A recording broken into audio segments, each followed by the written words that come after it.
Hello friends, Indian contract act 1872 की एक और वीडियो में आपका स्वागत है। आज हम सेक्शन 23 के बारे में पढ़ेंगे। सेक्शन 23 के बारे में पढ़ने से पहले हमें ये रिकॉल करना होगा कि सेक्शन 10 हमने जो हमारी प्रीवियस वीडियो में पढ़ा था, सेक्शन 10 की एक और कंडीशन थी कि lawful consideration and lawful object. अगर कोई भी जो एग्रीमेंट है उसको कॉन्ट्रैक्ट बनने के लिए उसमें lawful consideration and lawful object होना चाहिए, जिसको कि आज हम सेक्शन 23 में कवर करेंगे।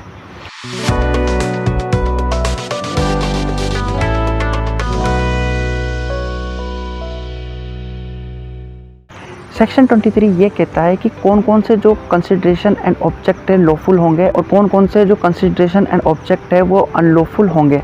तो सेक्शन 23 हमें ये बताता है कि कोई भी कॉन्ट्रैक्ट इलीगल हो जाता है अगर उसके कुछ क्लोजेस हैं। क्लोज 1 ये कहता है कि अगर कोई एग्रीमेंट है इसमें को भारत में लागू किसी भी कानून के द्वारा अगर फोरबिडन किया गया है या मतलब कि निषेध किया गया है, तब सेकंड क्लोज ये कहता है कि अगर जो एग्रीमेंट है वो इस नेचर का है कि वो भारत में लागू किसी भी कानून के जो उसका जो अरेंजमेंट है, जो उसके जो प्रावधान है, उनको ये कॉन्ट्राडिक्ट करे, उनको ये इफ़ेक्ट करता है। तब तीसरा क्लोज ये कहता है कि अगर जो कोई कॉन्ट्रैक्ट है वो फ्रॉड से इंस्पायर होकर हो तो भी वो अनलॉफुल होगा।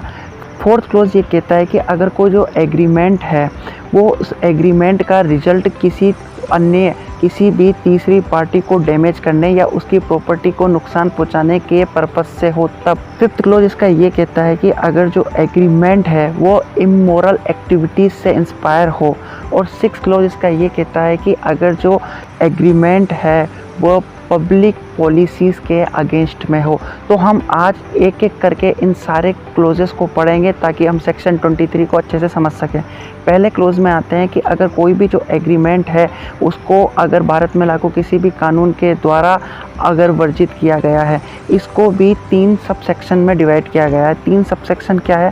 पहला सब सेक्शन ये कहता है कि अगर मान लो कोई एग्रीमेंट किया जा रहा है और वो उस एग्रीमेंट का जो कंटेंट है वो इंडियन पीनल कोड के अकॉर्डिंग वो एक क्राइम में डिस्क्राइब है, अगर वो एक अपराध है तो भी वह अनलॉफुल होगा। इसको हम एग्जांपल से समझते हैं कि ए, बी और सी है। ए ने सी को 5 लाख रुपए दिए हैं, किस लिए? कि वह जाके बी का मर्डर कर दे। यहाँ पर ए और सी के बीच में जो एक एग्रीमेंट हो रहा है ये टोटल ही अनलॉफुल है, क्योंकि ये इंडियन पीनल कोड के अकॉर्डिंग एक क्राइम है। तो इस टाइप का अगर कोई एग्रीमेंट होता है तो वह अनलॉफुल होगा, अनलॉफुल ऑब्जेक्ट है एंड अनलॉफुल कंसिडरेशन है। सेकंड सब क्लोज इसका ये कहता है अगर जो एग्रीमेंट है वो भारत में लागू एक स्पेशल लॉ को वायलेट करता हो। इसका हम एग्जांपल लेते हैं कि मान लो ए को लिकर सेल करने का लाइसेंस मिला है।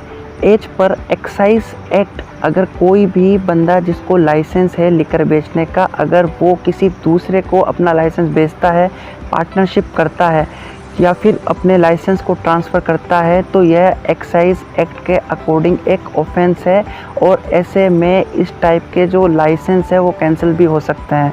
अब ए को जब लाइसेंस मिला है उसके बाद वो बी के साथ में पार्टनरशिप कर लेता है और ऐसी सिचुएशन में वो एक एग्रीमेंट बना लेता है, तो इस टाइप का जो एग्रीमेंट है वो टोटली वॉइड होगा, अनलॉफुल होगा।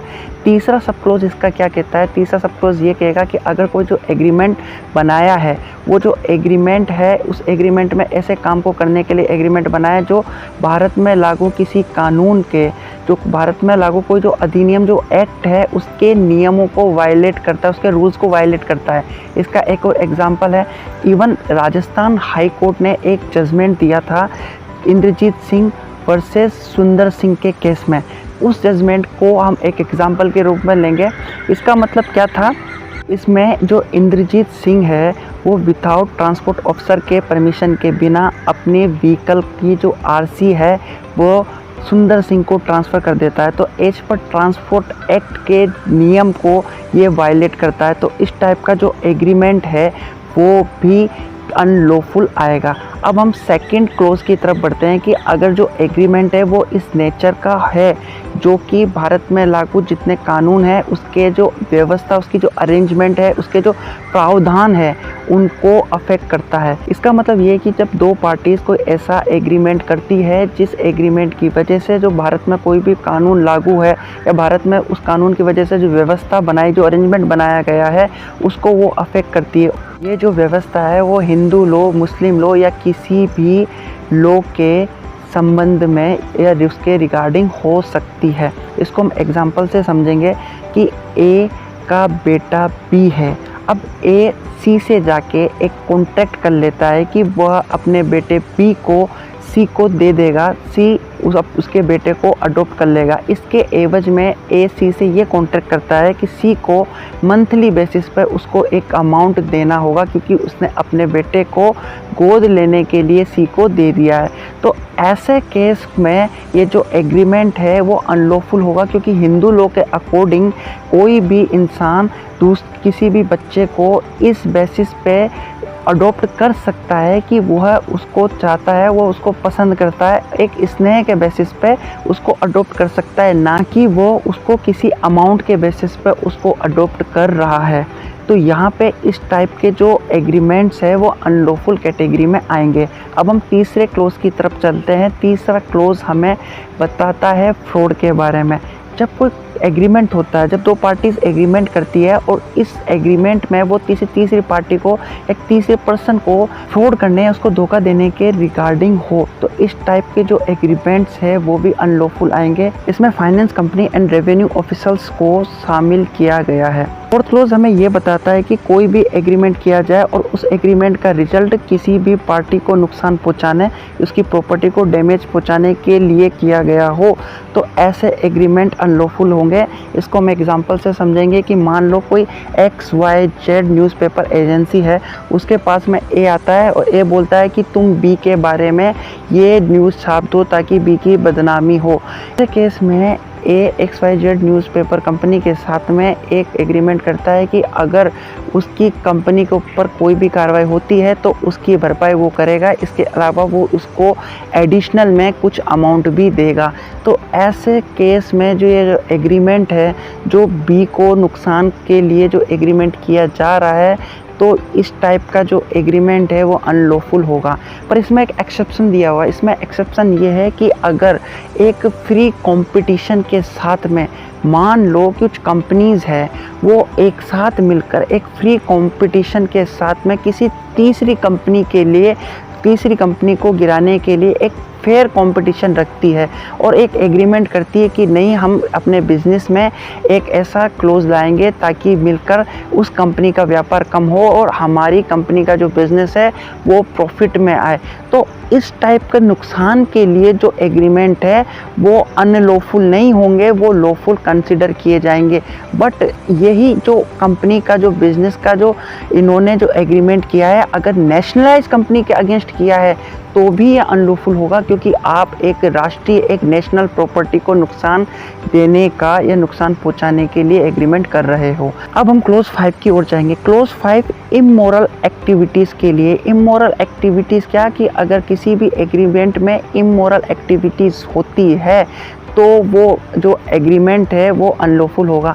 इमोरल एक्टिविटीज़ को जस्टिस सुब्बा राव ने इस तरीके से एक्सप्लेन किया है कि अगर किसी भी एग्रीमेंट में कोई भी पर्सन अपनी उपपत्नी मतलब कि रखेल को रखने के लिए एग्रीमेंट करता है, तब दूसरा किसी भी ब्रोथल में जो वहाँ की जो चीज़ें रखी उसको किराए पर देने या फिर बेचने के लिए एग्रीमेंट हो तब, या फिर किसी भी वेश्या या प्रोस्टिट्यूट की प्रोफेशन की जो चीज़ें हैं उसको बेचने या किराए पर देने के लिए तब, या फिर किसी भी मैरिड कपल में एक एग्रीमेंट किया जाए, कोई एक तीसरा बंदा आके उस मैरिड कपल के साथ एग्रीमेंट करता है कि तुम्हें तुम्हारे पार्टनर के साथ में डाइवोर्स लेना है, मैं तुम्हें इतना पैसा दूंगा, उसके बाद में तुम जाके उस तीसरे बंदे से शादी कर लो, तो ये भी इमोरल एक्टिविटीज़ में आती है। इसके अलावा इंडियन सुप्रीम कोर्ट ने यह जो क्लोज है इसको 3 सब क्लोज में डिवाइड किया गया है। इसके अकॉर्डिंग पहला सब क्लोज तो यह है कि अगर मैरिटल जो जितने भी मैरिज के मामले हैं उसमें अगर कोई इंटरफेयर का जो एग्रीमेंट है तो ये जो एग्रीमेंट आयत बनता है वो अनलॉफुल होगा। इसका मतलब ये वही एग्जांपल है कि अगर ए बी और सी है, सी बी के साथ में एग्रीमेंट करता है कि तुम ए से तलाक ले लो और ए से डाइवोर्स लेने के बाद में तुम डी से शादी कर लो, तुम्हें इसके लिए इतना पैसा देता हूँ, तो यह एक्टिविटी भी अनलॉफुल सिचुएशन में आएगी। इसके अलावा सेकंड सब क्लोज इसका क्या बोलता है कि अगर प्रोस्टिट्यूशन को बढ़ाने के लिए कोई भी एग्रीमेंट किया जाता है, इसका मतलब यह है कि कोई भी पर्सन अपनी प्रॉपर्टी को, पैसों को, कपड़े या फिर ज्वेलरी को उधार देता है या बेचता है जिसकी वजह से प्रोस्टिट्यूशन को बढ़ावा मिलता है, तो इस टाइप का जो एग्रीमेंट है वो एग्रीमेंट भी अनलॉफुल होगा। इसका हम एक लाइव एग्जांपल समझते हैं। हमने हमारे आसपास की डिस्ट्रिक्ट में या फिर न्यूज़ में सुनते हैं कि किसी मकान मालिक ने किसी को मकान किराए पे दिया और जिसने मकान किराए पर लिया था उसने उस मकान में प्रोस्टिट्यूशन का धंधा स्टार्ट कर दिया। तो ऐसे केस में मकान मालिक पर जो कार्रवाई की जाएगी वो as per sub clause to clause 5 of section 23 of Indian contract act 1872 के अकॉर्डिंग की जाएगी, क्योंकि उन्होंने किसी इनडायरेक्टली या इनडायरेक्टली तरीके से प्रोस्टिट्यूशन को बढ़ावा देने के लिए ही एक सपोर्ट किया है। तो फ्रेंड्स, ऐसी कंडीशन अगर आपके आसपास है या फिर अगर आप किसी मकान के ओनर हो तो इस चीज़ को ध्यान में अच्छे से रख लेना है कि आप जब भी एग्रीमेंट कर रहे हो तो उसका पुलिस वेरिफिकेशन प्रॉपर से हो जाए। इसके साथ ही जिस बंदे को, जिस भी पर्सन को आप अपना मकान किराए पे दे रहे हो उसके लीगल डॉक्यूमेंट्स आप अपने पास रखें और उसकी एक कॉपी पुलिस स्टेशन में जमा करा दें, नहीं तो आपके ऊपर इसका गलत इस्तेमाल हो सकता है। इसका थर्ड सब क्लोज क्या बोलता है कि अगर फ्यूचर में प्रोस्टिट्यूशन करने के लिए या फ्यूचर में जो सेक्सुअल एक्टिविटी में आने के लिए अगर कोई एग्रीमेंट होता है तो ये एग्रीमेंट भी अनलॉफुल होगा। इसका मतलब क्या है कि एक एग्जांपल, एक बहुत ही मतलब ऐसी सिचुएशन लेते हैं, ए बी और सी है, इसमें ए सी के साथ में एक कॉन्ट्रैक्ट करता है कि सी को एक अमाउंट ए को देना है और वो ए की बेटी जो बी है उसके साथ में सी चाहे तो प्रोस्टिट्यूट के धंधे में उतार भी सकता है। तो ऐसा जो इमोरल एक्टिविटीज़ के जो एग्रीमेंट्स हैं, इस टाइप के जो एग्रीमेंट्स को टोटली अनलॉफुल डिक्लेयर कर रखा है इंडियन सुप्रीम कोर्ट ने। बट राजस्थान हाई कोर्ट ने एक क्लोज दिया हुआ है। राजस्थान हाई कोर्ट ये बोलता है कि अगर पास्ट में कोई ऐसा एग्रीमेंट हो चुका है जिसमें सेक्सुअल एक्टिविटी हो चुकी है और उसके बेसिस पे उनके एग्रीमेंट में उनको एक कंसिडरेशन चाहिए, इसमें बेनिफिट चाहिए, तो ऐसे केस में ये जो एक्टिविटी, ऐसे केस में जो उसका जो कंसिडरेशन है वो अनलॉफुल नहीं होगा। इसका मतलब क्या है कि मान लो ए और बी है, ए और बी पास्ट में किसी भी सेक्सुअल एक्टिविटी में इन्वॉल्व थे, या मान लो बी ए की रखेल थी, ठीक है, इसकी वजह से बी ने ए को बहुत सारी फैसिलिटीज़ प्रोवाइड की थी। अब प्रेजेंट कंडीशन में, ये तो पास्ट का केस हो गया, प्रेजेंट कंडीशन में बी ए के ऊपर ये चार्जेस लगाती है कि चूँकि वो सेक्सुअल एक्टिविटीज़ में एक रजामंदी के साथ में ए के साथ थी और ए ने भी उसके साथ में सेक्सुअल एक्टिविटीज़ की थी, तो इस बेसिस पे उसको बेनिफिट्स अब मिलने चाहिए। तो ये जो बेनिफिट्स के लिए कोर्ट उसको मना नहीं कर सकती क्योंकि ये अनलॉफुल नहीं है। फ्रेंड्स, यही एक सिचुएशन है कि बहुत सारे केसेस में, बहुत सारे फ्रॉड केसेस आते हैं जिसमें लड़की एक किसी भी बंदे के ऊपर ये चार्जेस लगाती है कि इसने मेरे साथ में सेक्सुअल हैरेसमेंट किया था और इसके बेसिस में इसने फेक प्रॉमिस किया था कि वो उससे शादी करेगा और सेक्सुअल जो हैरेसमेंट है इसके बेसिस में उसको अब कंपेंसेशन मिलना चाहिए। तो ये जो कंपेंसेशन वाला जो क्लोज है वो इसी सब close 3 of close 5 of Indian contract act 1872 के अकॉर्डिंग ही आता है। अब हम नेक्स्ट क्लोज 6 को पढ़ते हैं। 6 क्लोज हमें ये बताता है कि अगर कोई भी एग्रीमेंट पब्लिक इंटरेस्ट की जो पॉलिसी उसके अगेंस्ट में हो, इसका मतलब यह है कि अगर कोई एग्रीमेंट किया जा रहा है, उस एग्रीमेंट की वजह से उसका जो रिजल्ट निकलता है वो पब्लिक का जो इंटरेस्ट है, जिससे मैक्सिमम पब्लिक को जो फ़ायदा हो रहा था उसको अफेक्ट करता है, तो ऐसे जो एग्रीमेंट है वो टोटली अनलॉफुल होंगे। इसको हम नॉर्मल एक एग्जांपल से समझेंगे कि मान लो कोई पार्क है, उस पार्क में कोई टॉय ट्रेन चलाई जा रही है, वो जो टॉय ट्रेन है उससे जो धुआं निकल रहा है उससे उस पूरा जो पार्क है उसमें पोल्यूशन हो रहा है, इसमें जो पब्लिक इंटरेस्ट है वो हैम्पर हो रहा है। तो ऐसे केस में जो टॉय ट्रेन लाने वाला जो एग्रीमेंट है वो भले ही गवर्नमेंट ही कर रही हो, तो ये जो एग्रीमेंट है वो नल एंड वॉइड आएगा। तो फ्रेंड्स, सेक्शन 23 यहीं तक था। आपको हमारी ये वीडियो कैसी लगी प्लीज़ अपने सजेशंस कमेंट में दें। आपको वीडियोस अच्छी लगी तो इसको ज़्यादा से ज़्यादा शेयर करें। चैनल पर नए हैं तो सब्सक्राइब करें, वीडियो को लाइक ज़रूर करें। Thank you for watching.